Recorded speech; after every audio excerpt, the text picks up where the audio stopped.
একদম ব্যতিক্রমধর্মী কিছু কথা বলার জন্য আপনাদের সামনে এসেছি। কথাটা হলো, আমি গত রাত্রে আমার নিজের এলাকা ঈশ্বরদী থেকে আমি ঢাকা এসেছি।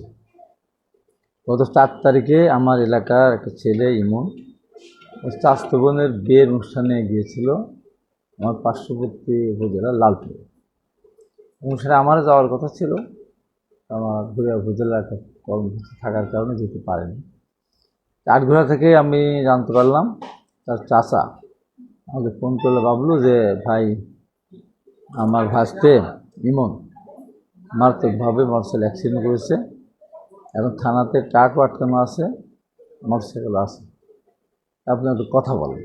আমি তখন কথা বললাম, পুলিশের সঙ্গে কথা বললাম, দায়িত্বপ্রাপ্ত তখন যিনি ছিলেন। তো আজকে আমি সকালবেলা আসার পরে আমার বাসায় দেখি ওরা এসেছে বাবলু। আমি বললাম আমি আসতেছি। আমি তারপরে ওই হাসপাতালে গিয়েছিলাম, পঙ্গু হাসপাতালে গিয়েছিলাম। পঙ্গু হাসপাতালে যাওয়ার পরে যে দৃশ্য আমি দেখলাম, এই দৃশ্য দেখার মতো না, বর্ণনা করার মতো না। যদি আমি পঙ্গু হাসপাতালের এই সমস্ত পরিবেশের সাথে বহু আগে থেকে জড়িত, আমার নিজের ইমিডিয়েট ছোটো বোনের হাজব্যান্ড এবং আমার বন্ধু জাহিদ এবং মহিদুর আমার বোনের হাজব্যান্ড, তারা যাওয়ার সময় মোটরসাইকেল অ্যাক্সিডেন্ট করেছিল এবং এই পঙ্গু হাসপাতাল থেকে তার পা একটা কেটে ফেলতে হয়েছিল।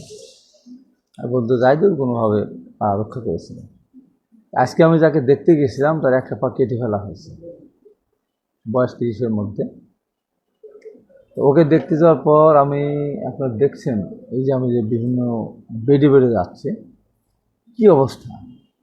এই পঙ্গু হাসপাতালে 13টা ওয়ার্ড আছে, এর বাইরে বেসরকারি হসপিটালগুলি আছে, অর্থনৈতিক হসপিটাল যেগুলো, সেগুলো একটু ভয়ানক দৃশ্য হয়তো আমরা গিয়ে দেখতে পাবো। কেন এটাকে আমরা পরিহার করতে পারি না? এই দুর্ঘটনাকে আমরা কমাতে পারি না? নিশ্চয়ই পারি।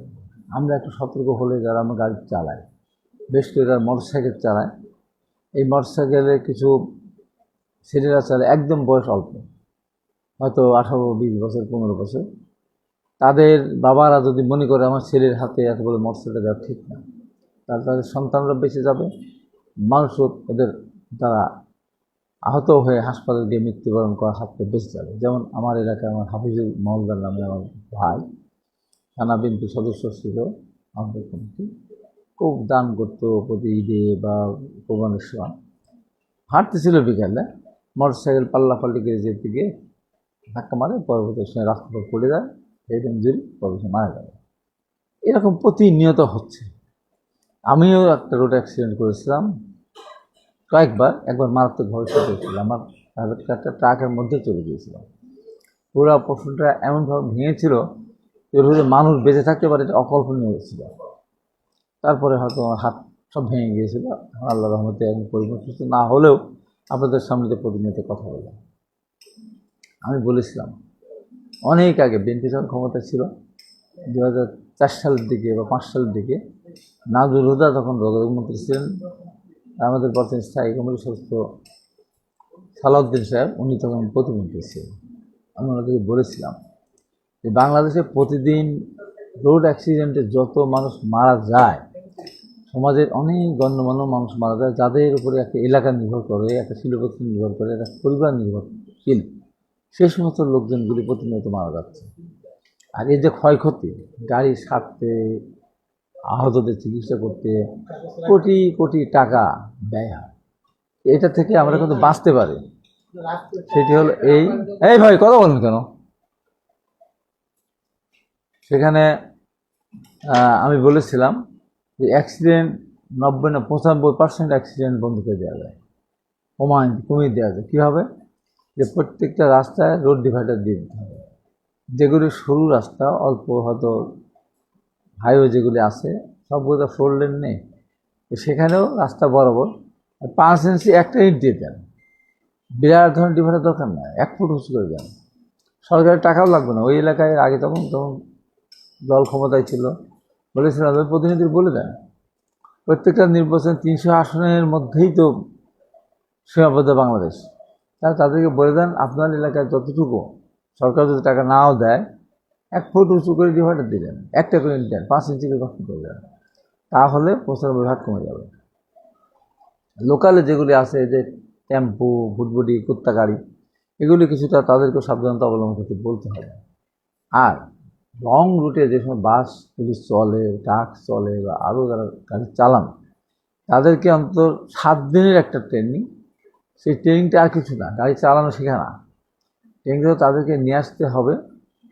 তাদেরকে 4 বেলা খাওয়াতে হবে। সকালে ভালো নাস্তা দিতে হবে, ডিম পরোটা, দুপুরবেলা ভালো একটা লাঞ্চ দিতে হবে, বিকালে আর একটা নাস্তা, রাতের বেলা ডিনার। তো এই সময় 7টা দিনে তার ভিডিও দেখাতে হবে, ভিডিও করতে হবে। আমি বলেছিলাম সরকারকে, তাহলে স্ক্রিপ্টটা আমিই তৈরি করে দেবো। মানে এটা এরকম যে যখন একজন ড্রাইভার গাড়ি নিয়ে বের হচ্ছে, ধরুন কোচের ড্রাইভারই বলেন, গাড়ি নিয়ে বের হবে, তখন বের হওয়ার সময় হাসি মুখে বাহাতে বের হচ্ছে। বের হওয়ার সময় তার বউ বাচ্চা সামনে আসতেছে, বাচ্চা বায়না ধরছে যে আব্বু এটা নিয়ে আসে, টিপ থেকে ফিরে আসে, বউ বলে এটা নিতে হবে, বাচ্চা বলে এটা নিতে হবে।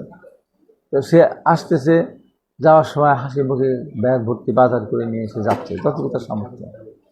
এটা আপনি দেখান, দেখাতে একদিন দেখান তার একটা মেয়ে ছিল, ওরা বিয়ে দিয়েছে, বা ছেলেটা স্কুলে যাচ্ছে, একটা সুন্দর সুখের একটা সংসার দেখানোর পর হঠাৎ করে একটা রোড অ্যাক্সিডেন্ট করলো, এটা দেখানোর পরে তার যে অসাধ্য, সে যে পঙ্গু হয়ে যাচ্ছে, হাসপাতালে চিকিৎসার জন্য তার টাকা দরকার, মালিকও টাকা ঠিক মতো দিচ্ছে না, একটা পরে হয়তো একটা পা কেটে ফেলতে হলো, তারপর সে আর গাড়ি চালাতে পারলো না। তাহলে এই দৃশ্যটা দেখার পর তার ভূতের প্রতি সেন্স আসবে, না হয় অ্যাক্সিডেন্ট হলে কী হবে। এর পরের ধাপে দেখেন যে অ্যাক্সিডেন্ট মারা গেছে, যে গাড়ি চালায় সে মারা গেছে, যে গাড়ি না, মারা যাওয়ার পরে দেখা যায় তার বউ আছে, বেশি বয়স। এখন পেটের জন্য সে বিভিন্ন বাড়িতে কাজ করে, সেখানে গিয়ে একটা অশোভন আচরণের শিকার হলো।